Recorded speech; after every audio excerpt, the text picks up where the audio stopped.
This is a Moraine Valley Community College Library event podcast. For more information, visit www.morainevalley.edu/library. Good morning. Currently, of course, we are in the midst of the 150th anniversary of the Civil War, a conflict that began in 1861 and completed in 1865, and of course tore the country apart. Now, obviously, a lot prior to 1861, brought to bear this particular conflict. And depending, of course, on who you read, it dates back past to the American Revolution, and if not before. So we're going to be joined by Tony Horwitz in a second. But, of course, I wanted to say thank you again so much to the Liberal Arts Department, to the students for attending, and, of course, to Dr. Jenkins and Dean Franzek as well. Tony Horwitz is a native of Washington, D.C., and a graduate of Brown University and Columbia University's Graduate School of Journalism. He's worked for many years as a reporter and has written extensively on a number of subjects. Not only Confederates in the Attic, but, of course, more recently, his work on John Brown. Copies, of course, as Dr. Troy Swanson mentioned, are available in the back, and there will be signings later. Thank you so much, and without further ado, Tony Horwitz.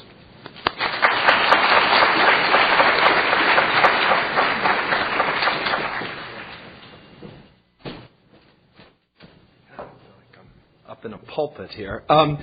Thank you for that introduction, and to all of you for coming out, and to Liberal Arts and any other department involved in this. This is a treat to be here. Now, I was told that some of you have read Confederates in the Attic. I'm actually not going to talk about that in my sort of remarks here this morning because most of what I have to say is actually in the book.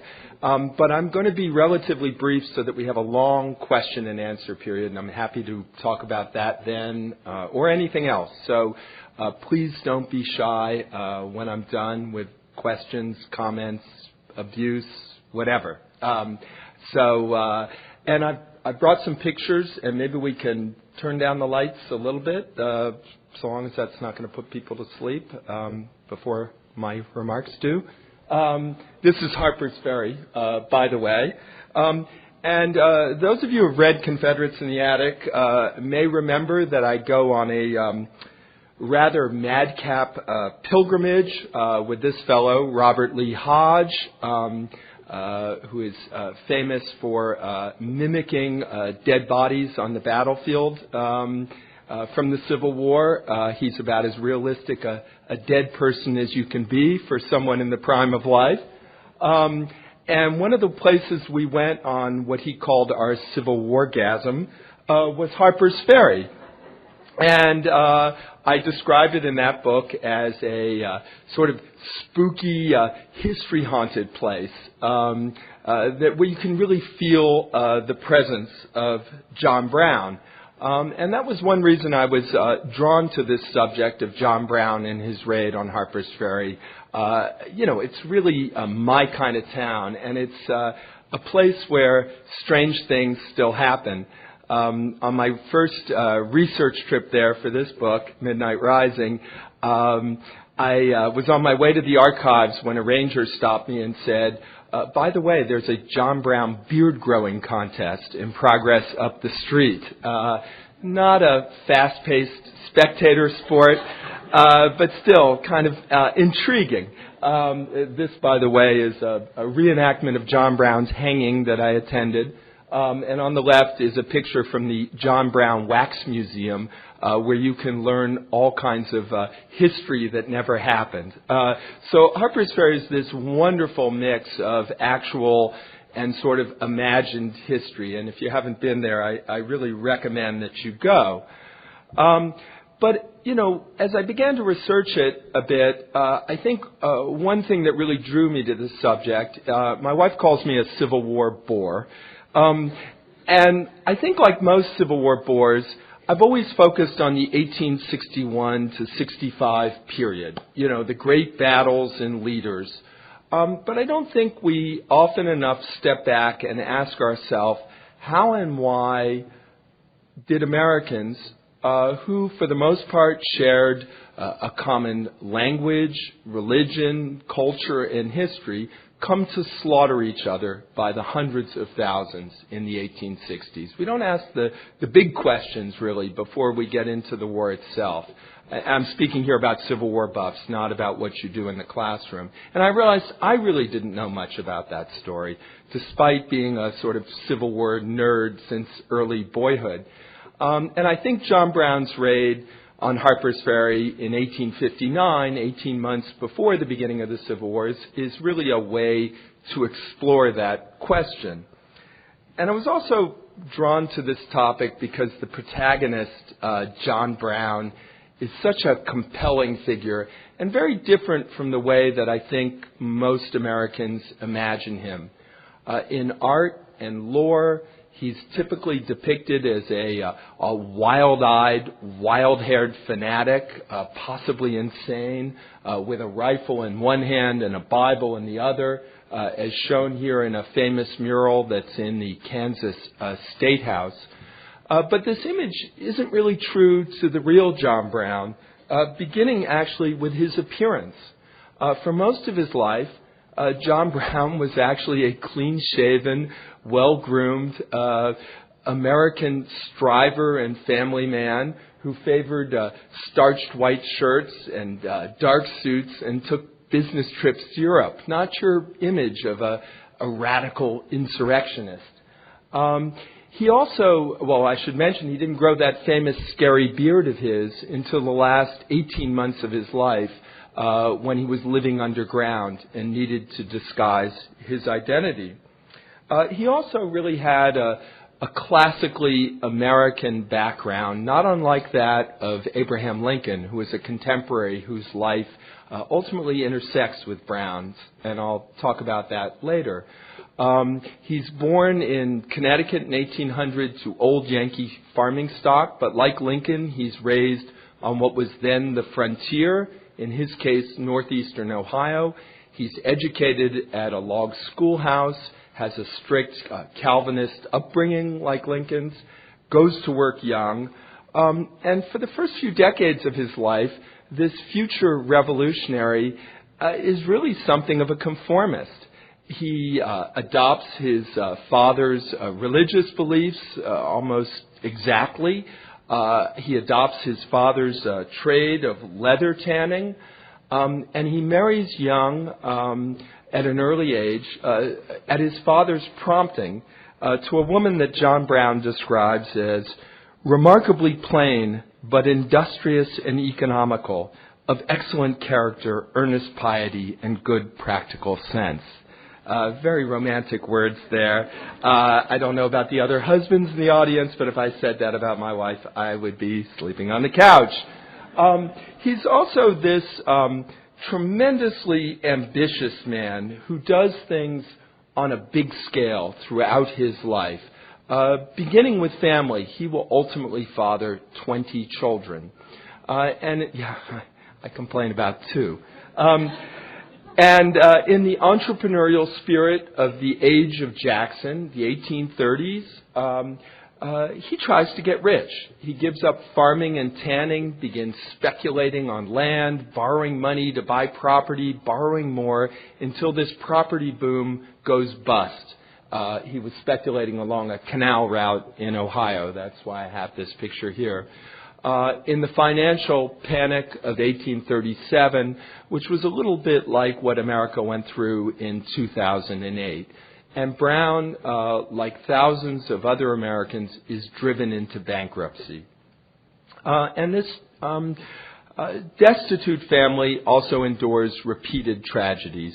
Brown's first wife dies young in childbirth, as his own mother had done when he was only 8. And of those 20 children he fathers by 2 wives, he will bury 9 of them before they reach the age of 10. This is one of many things I think we should remember, any of us who romanticize the 19th century. About a third of children in the first half of the 19th century did not make it to adulthood. So losing children was just and almost an everyday occurrence, to the point where they recycled the names of the dead children. Brown loses children named Sarah, John, Elizabeth. I can't remember all of them. He loses so many, and they actually recycle those names. He has later children with the same name. So I think it's important to remember that about this era. But he battles back from these losses and from bankruptcy in his 40s to become a prominent wool merchant, only to once again overreach and go bust yet again. Brown is an ambitious, talented man, but he's terrible at managing money. So this very self-confident, ambitious guy enters his 50s really as a failure, barely able to support this family that's been through so much hardship and loss. This, by the way, is a picture of his second wife, Mary, and two of their young daughters about the time he goes bust a second time. I think it's fair to say they don't look terribly happy. But this is perhaps what I find most remarkable about John Brown. I think most of us would be crushed by the kind of setbacks he endured. But he has this burning passion, this unbending conviction that sustains him through all his Job-like trials. He's descended from Puritans and Revolutionary War officers and believes that America's founding destiny of liberty and equality can only be fulfilled through the destruction of slavery. And he believes it's his God-given mission to do the job. And he clings to this belief for decades, quietly laying the groundwork, until in his mid-50s, this penniless nobody explodes onto the national scene as the nation's leading anti-slavery warrior. There's a lot that's very troubling about this man, his violence. He's almost an Ahab figure for any of you who are reading Moby Dick in your classes. His white whale is the destruction of slavery, and he will take everyone down with him if necessary to achieve that. But I have to say, while researching this book and also entering my 50s like Brown, I'm very struck by this man's resilience and his capacity to remake himself at what was then considered an advanced age. In his 50s, he's often referred to as the old man or old Brown, and his willingness to take on the great moral issue of his day, despite all his worldly travails. In some ways, it's a very American story and a somewhat inspiring one. He forces you to think about your own life and what's possible. But Brown's militant abolitionism doesn't just sort of appear out of nowhere. He's radicalized by his times, and I think this is another aspect of his story and the nation's that's often misunderstood. Largely because of Gone with the Wind, from which I've taken this picture of Tara. Does anybody under the age of 40 still watch Gone with the Wind? How many people have seen Gone with the Wind? Okay, well, you're roughly familiar with it. Well, because of this romantic novel and movie, not just that, but I think it contributed to it, I think many Americans still look back at the pre-Civil War South as a doomed society, feudal and agrarian, this kind of world apart from the rest of the nation that was destined to be swept away in a modernizing, industrializing world. And because we look back at the Old South through the prism of its defeat in the Civil War, it has this aura of underdog and lost cause. But to Americans before the Civil War, who obviously couldn't see the future, things looked altogether different. The South didn't seem an underdog. In many ways, it was the top dog. The South controlled the White House, the Supreme Court, and leadership posts in Congress for almost the entire era between the nation's founding and the Civil War. Economically, slave-grown cotton isn't withering away. It's booming, an engine of the national and global economy. By the 1850s, it accounts for 3/4 of the nation's exports. And this isn't just a factor in the South. The whole nation is complicit in this. Northern textile mills, northern traders, northern banks are all part of this great system that's built on slave labor. And slaves themselves are a commodity as well. One economist has calculated that the value of the 4 million slaves in the Civil War in the 1850s was actually greater than all the nation's industries, railroads, and banks combined. And this not only gave the South or certain people in the South tremendous wealth and power, but also this great confidence. Even though the North has most of the nation's cities and population and industry, it's the South that seems the brasher region. As a South Carolina congressman famously boasts in 1858, cotton is king and no one dare defy it. And John Brown does, and that's what ultimately makes him so potent. Abolitionism is a tiny movement in this country before the Civil War. And most abolitionists are staunch pacifists. They believe that violence, even in the cause of liberating slaves, only repeats the sins of slave drivers, and that the way to oppose this institution is through education and Christian uplift. Brown derides this as what he calls milk and water abolitionism. To him, slavery is a state of war and must be met in kind. And he does so first in Kansas, which in the mid-1850s is really the front line in the conflict over whether slavery will extend to new Western territories. And when Brown and his grown sons arrive there, Brown, as usual, has 60 cents to his name. Pro-slavery forces really have the upper hand. They're bullying and sometimes killing northern settlers who want Kansas to enter the Union as a free state. Brown and his allies start punching back hard, bloody attacks on slaveholders. They cross into Missouri, capture slaves at gunpoint, and escort them to freedom in Canada. And this really makes Brown a national celebrity, admired by many in the North, but hated in the white South.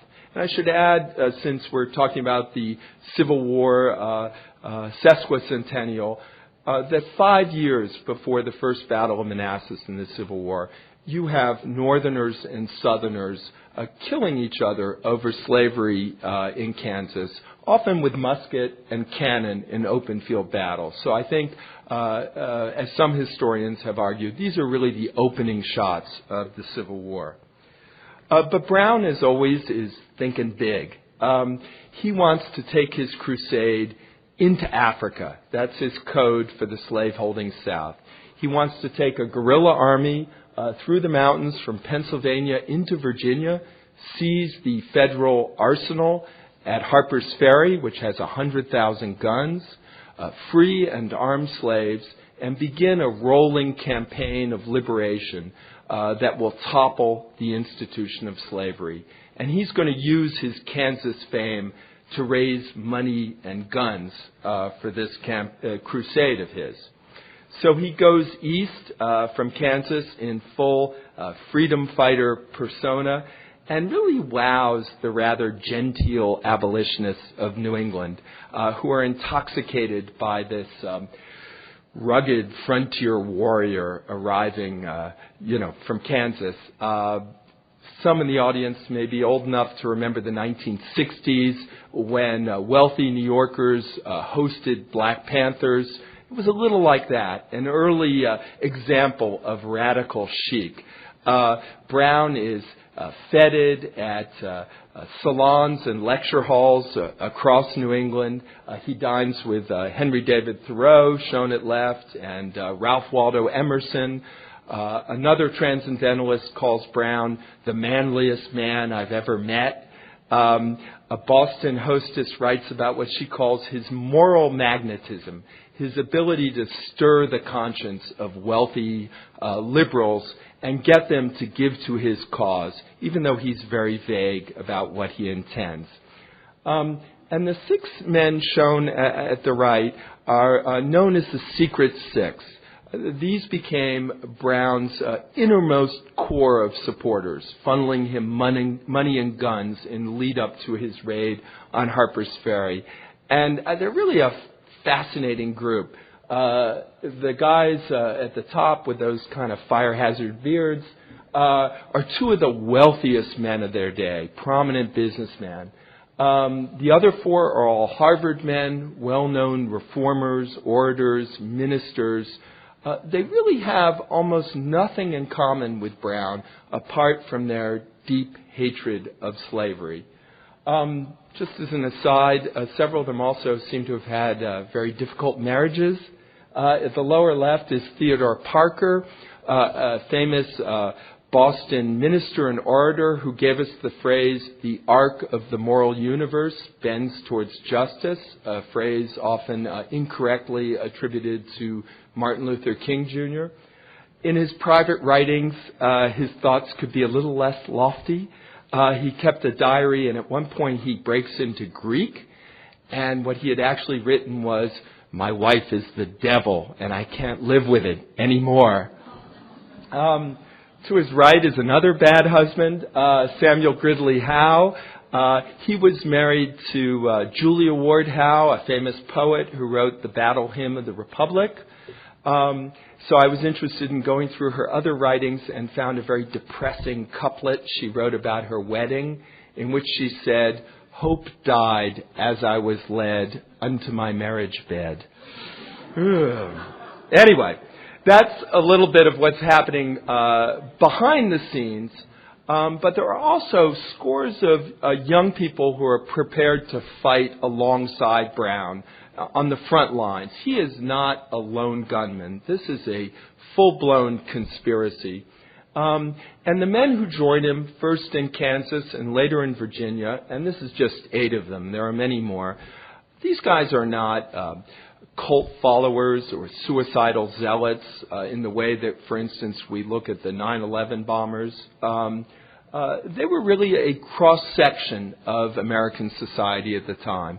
Farmers, factory workers, immigrant shopkeepers, bad poets, free blacks, and fugitive slaves who shared Brown's militant commitment to overthrowing slavery, but were otherwise entirely unlike him. None of them shared his strict religious beliefs, and as you can see, they were very young. He's in his late 50s. Almost all these guys were in their early 20s. And like young men of every era, they misbehave, take risks, and spend a lot of time courting women. These guys are risking their lives to free 4 million slaves and save the soul of the nation. And they are working that line hard with the girls. I didn't expect to find a lot of romance in this story, but I was pleasantly surprised by all the love letters I found in the archives. There are also women in Brown's band. In the summer of 1859, under an assumed name, Brown rents a secluded farmhouse in the hills of Maryland near Harper's Ferry, where he begins gathering his weapons and men and preparing his attack.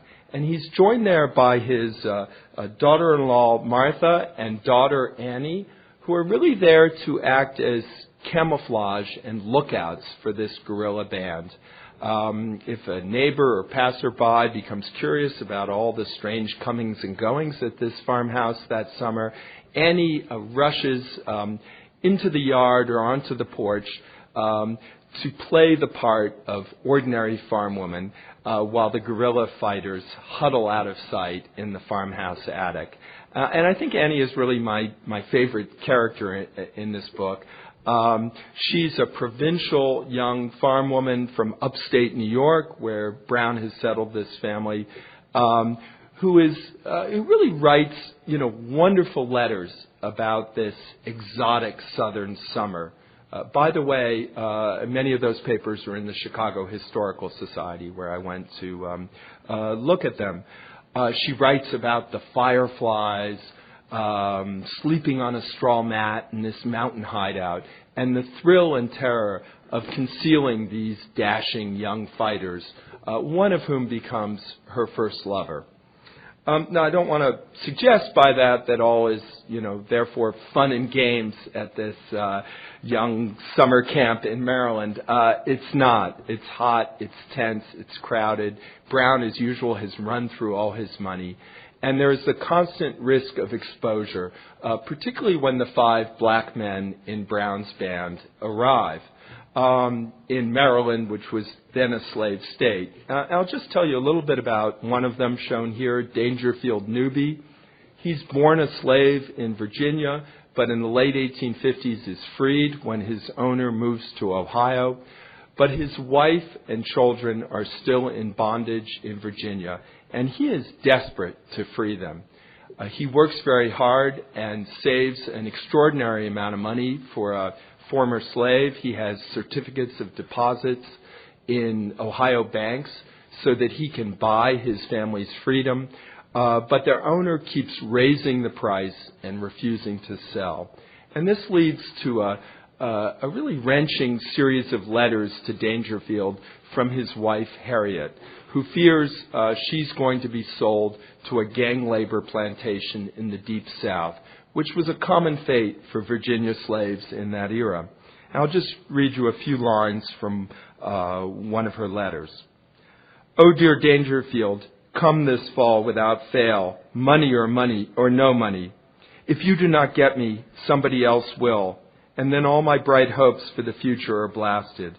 If I thought I should never see you again, this earth would have no charms for me.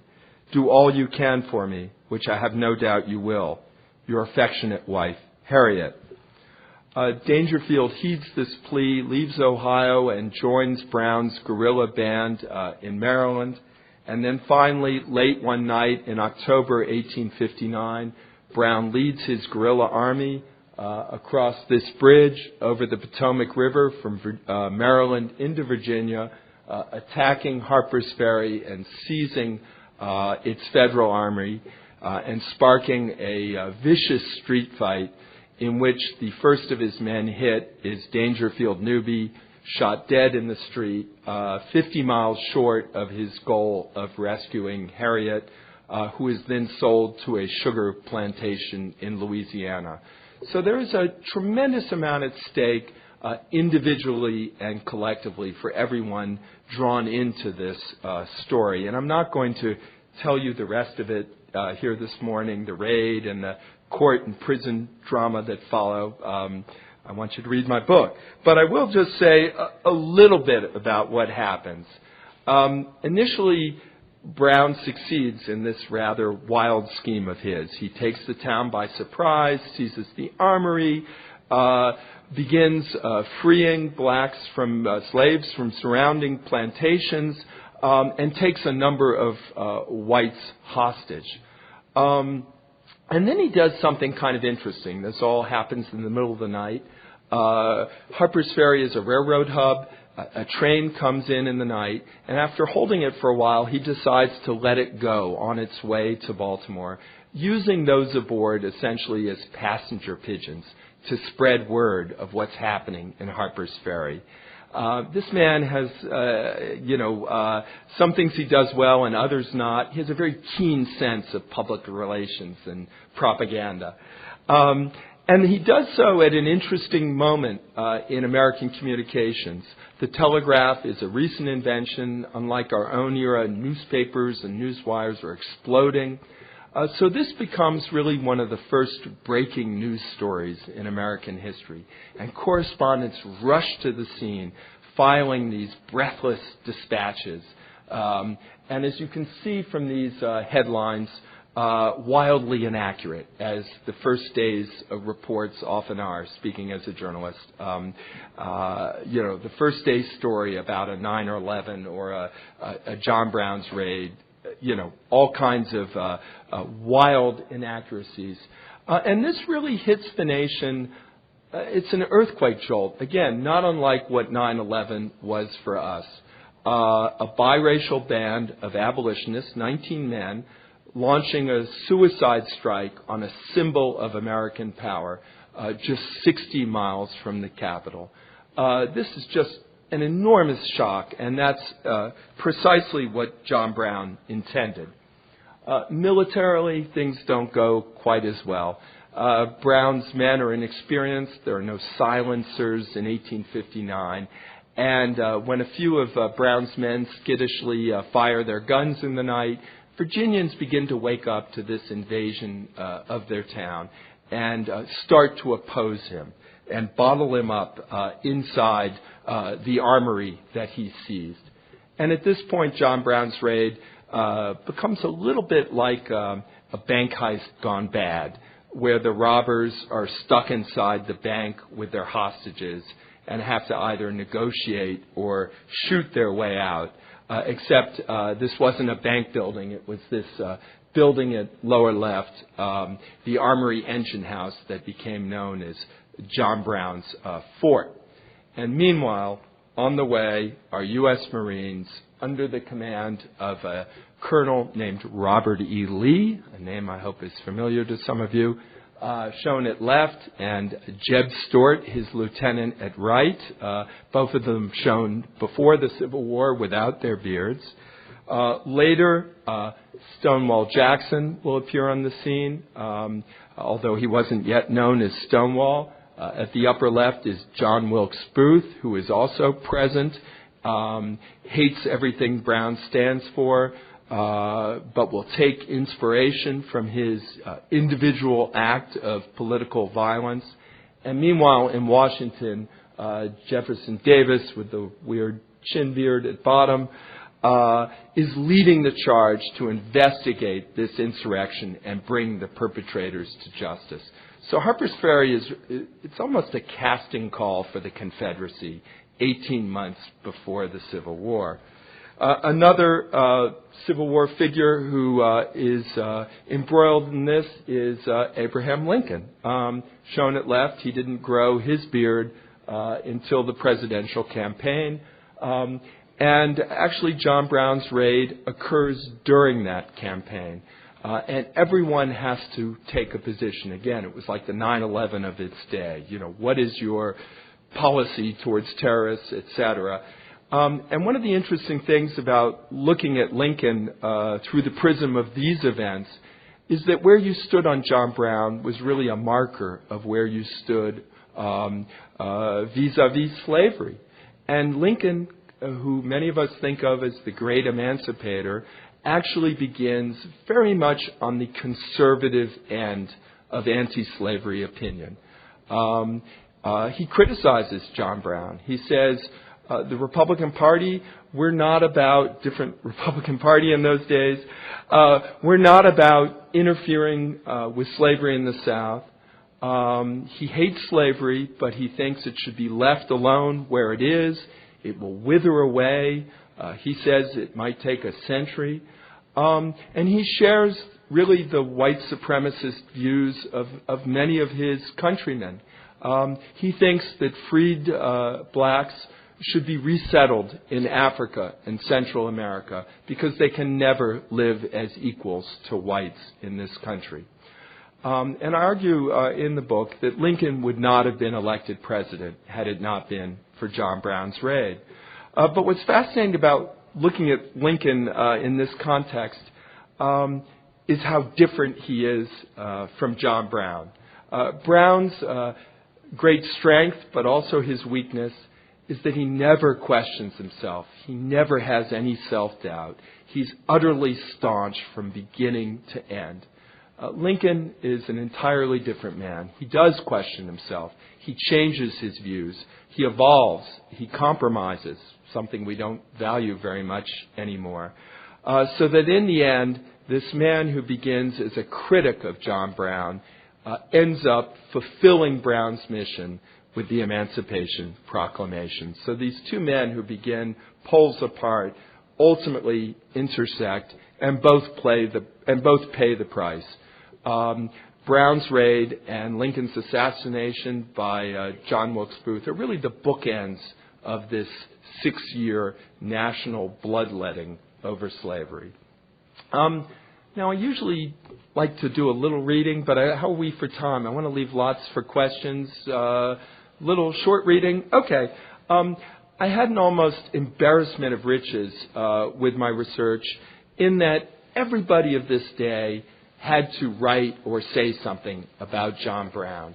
So you have Henry David Thoreau, Ralph Waldo Emerson, Herman Melville, Walt Whitman, Abraham Lincoln, Frederick Douglass. You have all these fabulous writers and orators to draw from. But I thought I'd give you a little sense of John Brown's words, because he's also quite a remarkable speaker. And the passage I'm going to read requires a little bit of a spoiler alert. John Brown's raid fails, for anyone who didn't know that. He is wounded and captured and put on trial. And for most of the trial, he's badly wounded. He's actually on a cot in the courtroom. And I have a picture of this. It's a little hard to see. But if you look there, you can see it. There's a man lying on a cot. That's John Brown. Anyway, I'm going to read you a passage that occurs a few days after his conviction. Brown was now well enough to walk, though with difficulty, and during the court session that day, he sat instead of lying on a cot. It was late, and the gaslights gave an almost deathly pallor to his face, one reporter wrote. He was like a block of stone. Brown remained impassive as the judge denied a defense motion seeking to overturn his verdict. Then the court clerk told Brown to rise and asked him if he had anything to say why sentence should not be passed upon him. This caught Brown off guard. He'd expected to be sentenced with the other prisoners once they'd all been convicted. He seemed to be totally unprepared to speak at this time, one reporter wrote. But Brown recovered very quickly. Leaning slightly forward and resting his hands on a table, he spoke in a clear, distinct voice. I have, may it please the court, a few words to say. In the first place, I deny everything but what I have all along admitted of a design on my part to free slaves. I intended certainly to have made a clean thing of that matter, as I did when I went into Missouri and there took slaves without the snapping of a gun on either side, moving them through the country to freedom in Canada. I designed to have done the same thing again on a larger scale. That was all I intended. This summary wasn't altogether accurate. In Missouri, one of Brown's men had shot a slaveholder dead, and the attack on Harper's Ferry was clearly intended as more than a large-scale reprise of his slave rescue. Brown later admitted as much in a letter telling the prosecutor that he misspoke in court in the hurry of the moment. But the point was legally moot. As he continued speaking in court, Brown no longer sought to question the prosecution's case. He declared himself entirely satisfied with his treatment and praised the truthfulness and candor of the witnesses. What he challenged was the very basis of his indictment.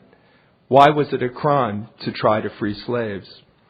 Had I interfered in the manner which I admit has been fairly proved, had I so interfered in behalf of the rich, the powerful, the intelligent, the so-called great, or in behalf of any of their friends, and suffered and sacrificed what I have in this interference, it would have been all right. Every man in this court would have deemed it an act worthy of reward rather than punishment. Brown accepted his conviction under Virginia law, but he invoked another higher code. This court acknowledges, as I suppose, the validity of the law of God. I see a book kissed here, which I suppose to be the Bible. That teaches me that all things whatsoever I would men do to me, I should do to them. It teaches me further to remember them that are in bonds as bound with me. I endeavored to act up to these instructions. He had, in short, abided by the golden rule and the scriptural injunction to care for the afflicted. That was all he had done. To do otherwise would have been a much greater crime. I believe that to have interfered as I have done, as I've always freely admitted I have done, in behalf of his despised poor, was no wrong, but right. This brought Brown to the climax of his speech, in effect to the climax of his long struggle against slavery. Now, if it is deemed necessary that I should forfeit my life for the furtherance of the ends of justice, and mingle my blood with the blood of my children, and with the blood of millions in this slave country, whose rights are disregarded by wicked, cruel, and unjust enactments, I submit, so let it be done. Pretty good, with no notes, no teleprompter, not expecting to speak. I wish people spoke like that today. Anyway, that's at this point I'd love to open it up and hear from you. So really just fire away, and I'll repeat the questions in case anyone can't hear them. And feel free to ask about other books or writing or anything you like. So thanks for listening.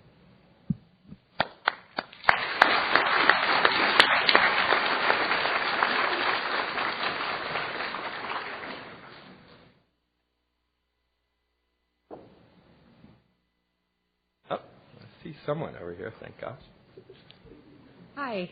I teach women's literature, and I was wondering if you could speak to the women that are part of the anti-slavery societies. Mm-hmm. You mentioned Thoreau and Emerson, but the women in their lives were the ones that actually pushed them to abolition, and I was wondering if you could speak to that. Yeah, it's one of the things that was fun for me about writing this book. There's been a lot written about John Brown over the years, but frankly, it's tended to be written by kind of older white males of a different generation. And I was quite startled in the way they'd neglected, for instance, Annie Brown, who I talked about, whose letters are sitting there in the Chicago Historical Society, and she might get one little quote in some of the earlier books, but so there are, a lot of very vivid women in this story. I'll mention a couple. Harriet Tubman. One of the many things that makes Brown unusual is his attitude towards African Americans.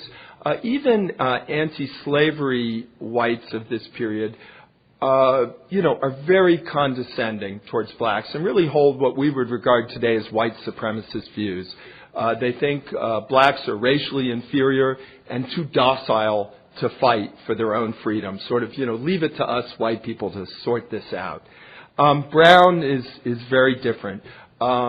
He not only believes that blacks are his equals and deserve equal rights, but he feels it's a moral imperative and a practical necessity that blacks and whites fight together to overthrow slavery.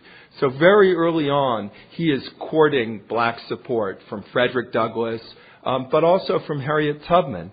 And he writes about her. He's just a huge admirer of her. And although rather sexist, he refers to her as he, as a mark of respect. Describes Tubman at one point as, he is, the most of a man I've ever met. And that's meant to be an admiring comment. And so there are a number of other, women involved in this story. As you mentioned, often the wives are pushing their husbands the hardest. And really the women's movement or the nascent women's movement and abolitionism are closely connected. They're really both emerging in this period. And one of the reasons I love this era, more sort of a little earlier, the 1830s and 40s, it's a little like the 1960s. It's a very experimental period. It's where people are speaking out, trying new things, some of them political and others just kind of weird. You get all kinds of strange movements around food and diet. I talk in the book about Sylvester Graham. Some of you may be familiar with graham crackers. I'm here to tell you their origin is that Sylvester Graham thought that eating these dry, dusty crackers, I don't think they had sugar in those days, would curb lust and masturbation. And that's why you should eat them. So you have all these kind of really far out ideas floating around in the atmosphere. I don't mean to diminish your... And women's rights is a big part of that. Yeah. Right here? Yes, I just wanted to say that in my anthropology class, we have to read Confederates in the Attic. And how would you feel about that book being in American classrooms and kids learning about the Civil War through your writings? I'd worry about the American educational system. No, look, I'm delighted. I mean, I guess my only concern about it is that I researched that book. It's really 15 years ago now. And it is essentially a journalistic book. It's a snapshot of a moment in time. And I hope that when teachers are using it, they're pointing that out. I really can't say that things are still the same today. I think, in some ways they are. But this is really a moment in time in the mid-1990s when I actually think racial tension and a certain kind of anger was a little sharper than it is now. So the militia movement had just emerged. This was around the time of Timothy McVeigh's bombing of in Oklahoma. I think historians will look back at this. There was a lot in the press at the time about angry white males. Well, we still have angry white males, but I think things were a little hotter than as regards some of the things I talk about in that book. So I think if I were to report it today, I might find a very different picture. Also in ways I really didn't even address in the book. I mean, I still visit the South often. One very obvious change, it was just beginning when I was reporting this book, huge upsurge in the Hispanic population, also the Asian population. The South itself, quite aside from the issues I address in the book, has really changed a great deal. So what it means to be a Southerner, I think, is really changing. The demographics are changing. So that would be my one sort of cautionary note as you read it in the classroom. Thanks, Tony. It was a great presentation. I was just curious, as the war progressed, Jesse James and Frank James, they grabbed, I think, some of the women from the James farm, and also Bloody Bill Anderson, who was a rebel, and they put them all in a dilapidated building, which later collapsed, and that kind of, incensed some of these guerrillas into further violence. Mm-hmm. And my question was, I think that Brown was, on the right track, but he was also very violent. Yeah. Why do you think so much violence came out of Missouri and Kansas? Huh. All right. That's not where I thought that question was going. This book was a real education for me because I think people outside of Missouri and Kansas don't realize there was this low-grade guerrilla war in progress well before the Civil War starts. And then, of course, during the Civil War, it continues with these horrible raids in Quantrill and et cetera. Gee, I'm not sure how to answer that, except that it was the frontier in that day. It was quite lawless. Many of the settlers went there for political reasons. This was really a proxy war for the whole nation before the Civil War, so that you had, militiamen from, Alabama riding up to Kansas, under the flag, the white race shall be supreme. And you had people like Brown coming from the North, who obviously had very strong abolitionist beliefs. So I think it drew a very politicized group of settlers, and because there wasn't really much governmental control, that made for a very, bloody kind of guerrilla atmosphere. I guess that would be my short, not very informed answer. Yeah. Oh, come on, you guys. Yeah. Yeah, I can hear you, and I can repeat it. Right. Yeah, right. How is the Civil War playing out today in our political environment? I kind of wish we heard more about it, frankly. It's the 150th anniversary. It seems like a good time to revisit some of these big issues. I think President Obama, understandably for political reasons perhaps, doesn't, want to talk about these issues. I don't know. It struck me when, some of you may recall back in the fall, he gave a talk in Osawatomie, Kansas, which was the site of Brown's sort of most famous fight in Bleeding, Kansas. But Theodore Roosevelt came there 50 years later to dedicate a park to Brown and gave this speech that's regarded as a big policy speech that I've forgotten, the New Frontier or the New something. And Obama wanted to evoke that, and nowhere in any of his speech or in any of the coverage did anybody mention the John Brown and Civil War legacy. So I think there'd be, room for more of it. I think the celebrations are, I wouldn't even call them celebrations, much more muted than, say, when I was a kid in the early 1960s during the centennial, although that was also very complicated by the emergence of the civil rights movement, and ultimately became about these big issues. This one is, I think, a more solemn occasion when I go to Richmond and other places where they're making a big deal about the 150th anniversary. It's not a celebration. It's a solemn, the role of women, African Americans, other groups, much more integrated into the story than, again, during the centennial. I don't know if that's really answering your question. I mean, one reason I wanted to write Confederates in the Attic is I think the fundamental issues at stake in the war are still with us and largely unresolved. I mean, race being the obvious one. States' rights kind of comes and goes, but it's certainly still there. And just really whether we're one country. And it's not obviously, lacks the sort of moral clarity and drama of the Civil War, but I think we're still grappling with all those issues today. So to me, it remains, hugely relevant, and I try and believe that about all history, but I think this one more so than in most episodes in our history. On the left. Thank you, Tony. If you could just elaborate on that. You started off by, in your talk, talking about all the shared cultural attributes the United States shared 150 years ago. So after 150 years of time, and there's still these divisions that you just spoke of, what insight or lessons might this have for internal conflicts that we see around the world and, Syria or Iraq, Afghanistan? Gosh, you guys ask easy questions here.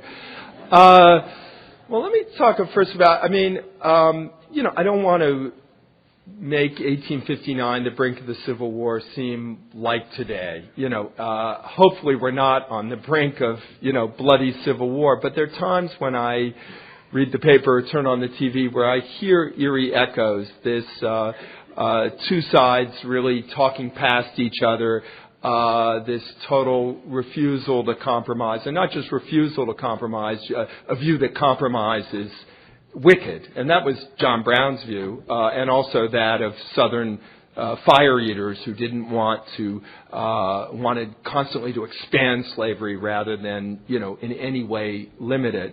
And sometimes I hear, echoes of that. I think the dialogue has at times gotten dangerously reminiscent of that era, and I think words have consequences. Boy, in terms of the global context, I'm a little wary of drawing generalizations. I guess as a journalist and now a sort of, whatever I am, historian of wannabe historian, I feel like you always have to look at things in the specific context of their times and situation, and drawing an analogy between, here in the Middle East or whatever is a little dicey, but I think it reminds us that conflict isn't, when we look at, I covered Bosnia and the Middle East and all these other places where typically you had an ethnic or religious difference that, fed these conflicts, and that really isn't what this conflict was about. Again, Americans were not homogenous, but, compared to today, pretty much so. Most were farmers, overwhelmingly white, overwhelmingly Protestant and Catholic. I mean, it just wasn't nearly as diverse as it is today, yet they, killed each other savagely.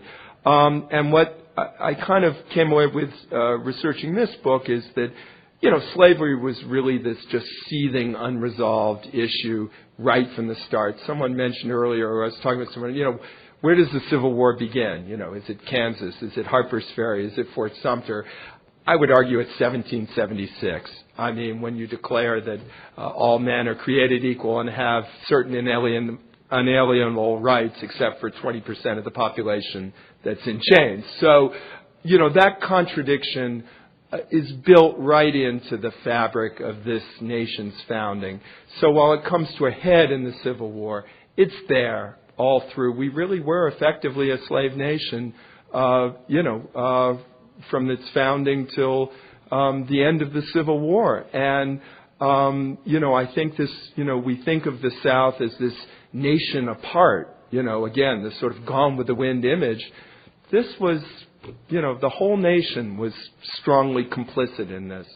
The textile mills in Massachusetts, where I live now, one of their biggest products was what was called Negro cloth, which was cheap clothes for the slave market.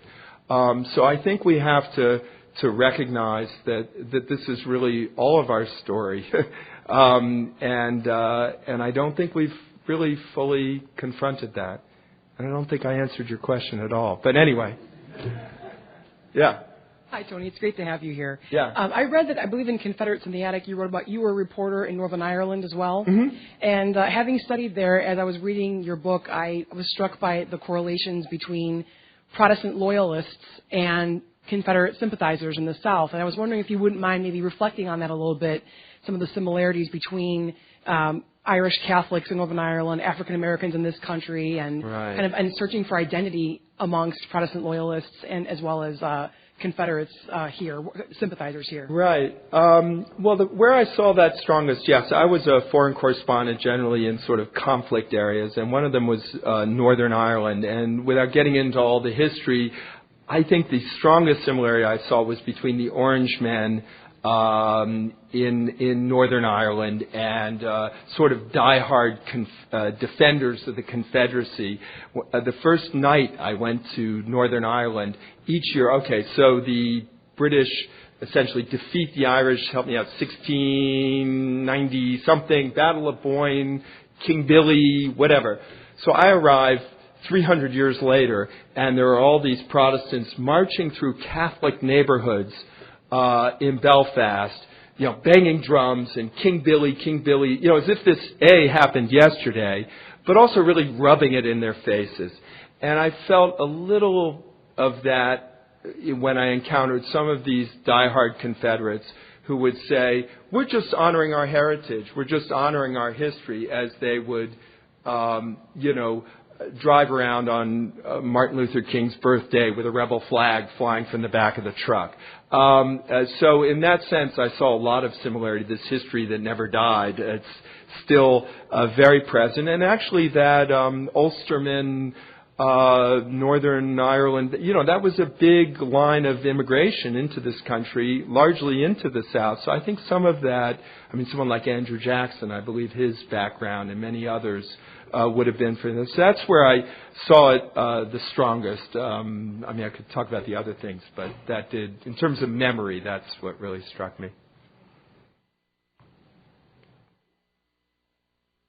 That's a good question, and actually as many times as I've talked about this, never been asked. The question is really about how my Jewish heritage perhaps influenced my perspective, particularly in this book. And I actually talk about it in the book. The book is sort of framed. One of the reasons I became a Civil War nerd in boyhood was that my great-grandfather, who was a Jewish immigrant from Russia, lived to be over 100, and I knew him as a boy. And he shared with me this book of Civil War illustrations that he had kept all those years and kind of drew me into the Civil War. I was too young at the time to think about it, and after my journey I kind of reflect on it. Why was it that this penniless immigrant who couldn't speak English, as far as I can tell, his first real purchase in America was this book of Civil War sketches. So I reflect in the book about how the Civil War is sort of part of becoming American, that learning this story is not just about you who have a personal connection to this story, because most Americans actually, particularly in the North, don't have a blood tie to this. I'm guessing many in this room are, like myself, descended from immigrants who came after the Civil War, but that becoming engrossed in this story is sort of part of understanding America and becoming part of it. How it affected me, I think it gave me just a little more of an outsider view. I haven't really reflected on this. I felt lucky doing this book. Also, I grew up in the sort of Maryland suburbs of Washington, D.C., which isn't really north or south. It has kind of elements of both. And perhaps my Judaism added to that. I feel like I didn't have a pony in this race. I have my personal views, but I don't have a sort of allegiance north or south. No blood tie, that in a way that gave me a certain freedom, one, to speak to all sides, but also to not come into it with a strong preconceived opinion. Maybe I like to think it gave me a little kind of freedom. I don't know if that answers the question. In a weird way, although I'm a secular Jew, I'm really not observant. It's somehow come up in all my books. So I think we're all more influenced by our heritage than, even we recognize sometimes. I did one book on the Middle East, and there it was kind of, there were obvious ties, particularly when I was in Israel or Palestine. But even in my other books, somehow, I think in different ways in each book, it influences you a little bit. But I think, again, it was a little the way I enjoyed reporting from Northern Ireland, because I didn't have a stake in that. It was Protestants and Catholics killing each other. I could kind of stand back and, no one's objective, but you know what I mean? It kind of gave me a little distance, a little outsider perspective, which I think can be valuable sometimes. Yeah. Hi, I just actually have a question about your research. In history, as young students in high school, we learn, kind of the one side of history, mainly being Abraham Lincoln freed the slaves and then always wanted freedom for the slaves. But when we, go to college, we start learning that it kind of was it had to happen for the country more than the fact that he wanted it. In your research, was there one thing that came up and you were just like, wow, I got a different perspective or a different view of history? Right. There were a lot of things specific to John Brown's story that surprised me. And again, as perhaps I indicated in my talk, that he's not the man I think many of us imagine. But I think more broadly, and again, I sort of made reference to this in the talk, I kind of did a refresher course on early American history because I really wanted to explain how we got to this point, not just tell the story of 1859. So I kind of marched through the Missouri Compromise and all those things you guys are studying in History 1, but in, more depth, and talked to historians. And I thought I knew that period. But again, I guess I come back to this, how much slavery or defense of slavery was interwoven into pre-Civil War society. I'll just give you one example. It wasn't until 1852 that we even had a non-slaveholder on one of the major parties, that one of the major party tickets did not have a slaveholder on it. This really is not just a Southern thing. It's and the power of the South over and over again, and seeing the way in which it was really steering the nation. And to the point where in the 1850s, again, contrary to the Gone with the Wind view, where it's sort of this sad society that's on the verge of extinction kind of view, it's actually the opposite. Slaveholders and their representatives in Congress are getting up and urging the country to invade Cuba and Central America so that they will have more lands to plant and enslave. And then we even invade, or pro-slavery partisans invade Cuba. Another one invades Nicaragua and installs slavery, which had been outlawed there 30 years before. And the U.S. government recognizes this guy. He just sort of makes himself dictator.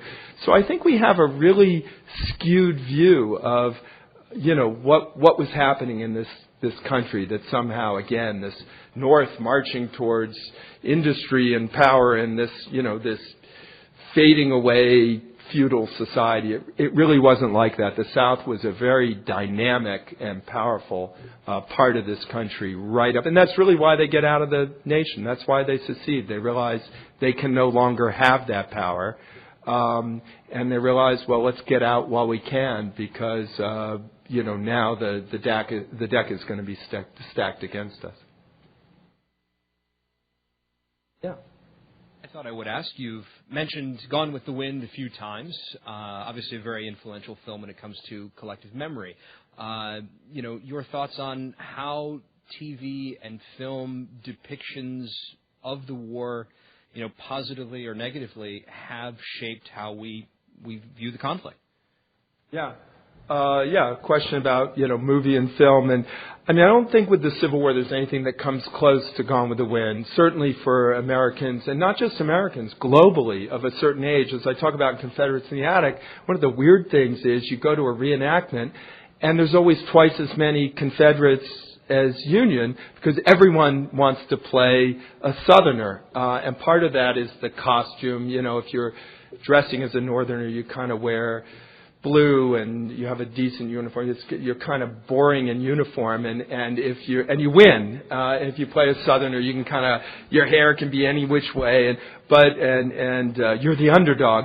But I think again, it's also Gone with the Wind. So I would meet reenactors from Australia and Japan and all over the world who were playing rebels. So there's nothing quite like Gone with the Wind, but I'd mention a few others. I think Glory had a huge impact on consciousness of African American involvement in this war, which I think was obviously known to scholars, but I don't think the general public realized that really black troops swung the military balance to a great degree in this war, and also just the wonderful personal stories in that movie. I don't know, North and South. I don't think the Civil War has been particularly well served by film, to tell you the truth. Other than Glory, I like Ride with the Devil. Someone asked about guerrilla warfare in Missouri and Kansas. That's a movie I like. I don't know. What are some other good examples? I think most of them are bad. So I'm not sure that other than Gone with the Wind, movies have had the impact on memory of the Civil War the way they have on some other events. For instance, Pocahontas. I bet if I were to ask students here, many of them would reflect a view of Pocahontas that was shaped by Disney. And I'm here to tell you she wasn't some kind of vaguely hot Barbie doll. She was 10. And she didn't have anything going with John Smith. If she had, it would have been kind of weird. And that, there's this whole fiction that largely comes from that and other movies. So I don't know, but maybe I'm forgetting some movies that have had a big impact. Kind of look like we're, yeah.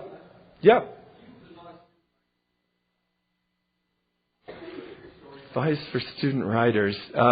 Marry well. You're going to be poor. No.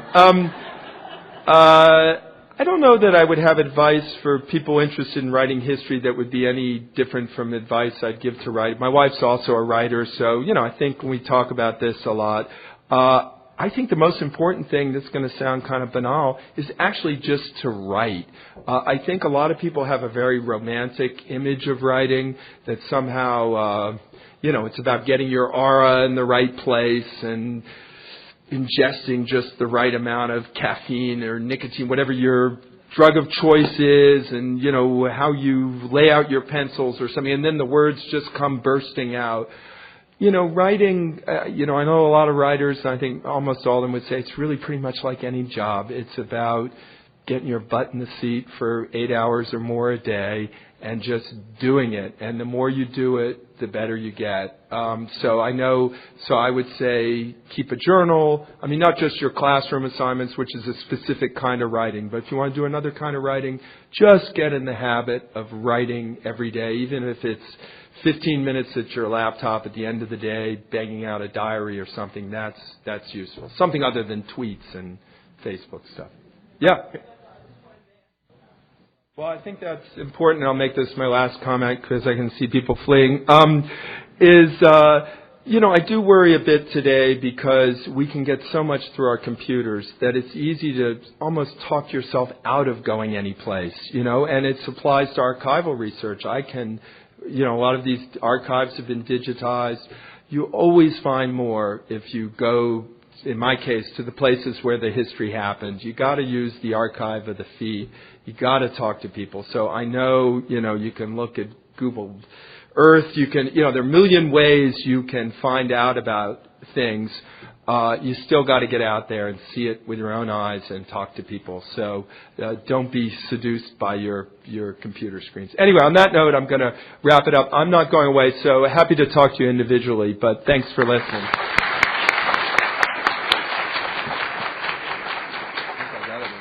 Thank you, everybody, for coming. We're going to move to the table outside for a book signing. We appreciate it. Have a good day. Thanks for listening to this Moraine Valley Community College Library event podcast. For more information, visit www.morainevalley.edu/library.